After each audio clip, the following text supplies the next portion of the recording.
Did you know that one of Nigeria's largest cities was named after a decapitated head?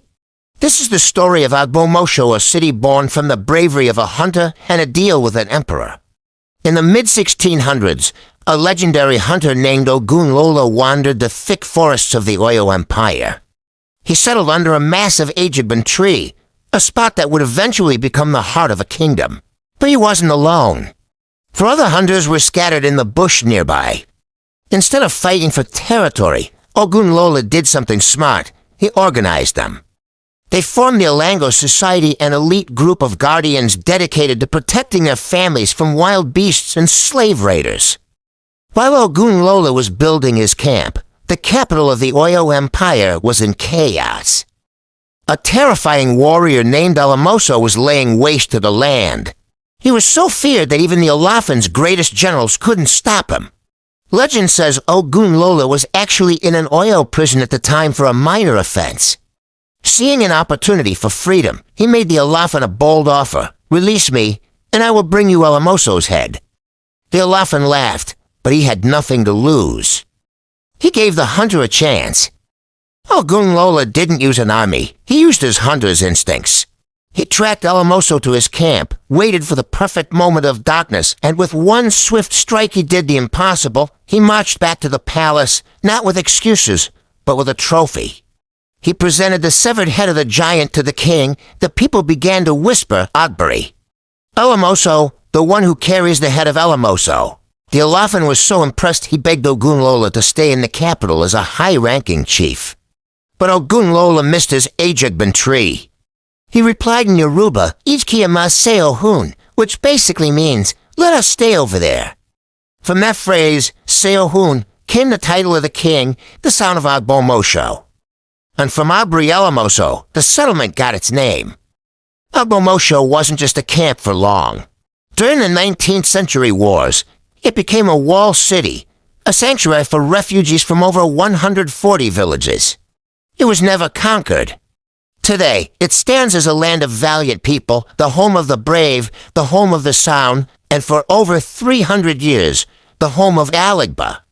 The world's oldest royal tortwa, every sound you see today traces their DNA back to one man, Oba. Ikamoid, the third sound.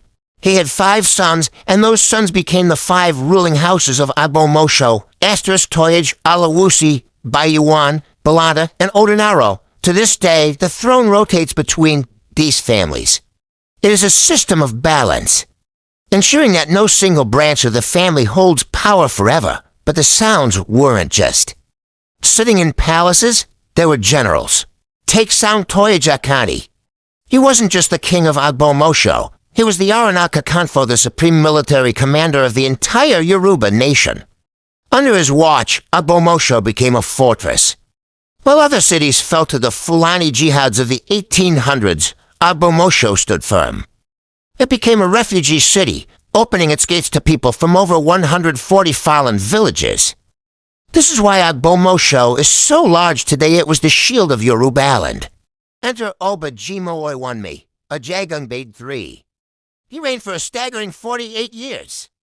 Before he was king, he was a wealthy merchant prince in Jos. He brought that business mindset to the throne. He's the man who modernized the palace and fought to bring the Ladok Akintola University of Technology Lautech to the city. He transformed Ogbomoso from an ancient town into a center of education and commerce.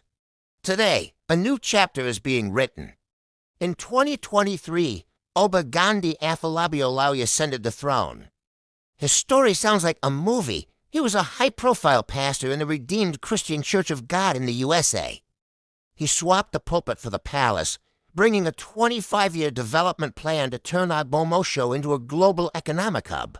From a hunter's camp to a pastor king, the evolution of the sound is a testament to the city's ability to adapt. From Ogunlolo's spear to Oba Gandhi's vision, the sounds of Ogbomoso have always been leaders of the Yonder. They didn't just build a city, they built a stronghold of culture. Now let's talk about Alagba. In the year 1770, the gates of Ogbomoso swung open for a victorious king. But among the gold and the captives, there was a strange, silent traveler, a creature that would outlive every human in the city. This is the story of how Alagba became the royal resident of the Sound's palace. The year was somewhere between 1770 and 1797.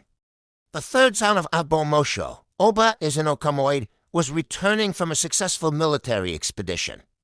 In those days, a king didn't just bring back wealth, he brought back wonders to show his power. Tucked away among the royal spoils was a giant African spurthide tortoise. The king didn't see a reptile, he saw a symbol of longevity and stability. He ordered the tortoise to be brought into the palace courtyard and given a name, Alagba, which simply means the elder. Most pets live in cages, but Alagba lived in a sanctuary. The king gave her a specific instruction. She was to be treated as a member of the royal household. For over 300 years, every Saturday became bath day for Alagba. Palace aides were assigned specifically to scrub her shell and ensure she was fed. But here's the mystery. While her cousins in the wild were lucky to reach 100 years, Alagba just kept her going. She watched Sound Ikamoid pass away. She watched the British arrive.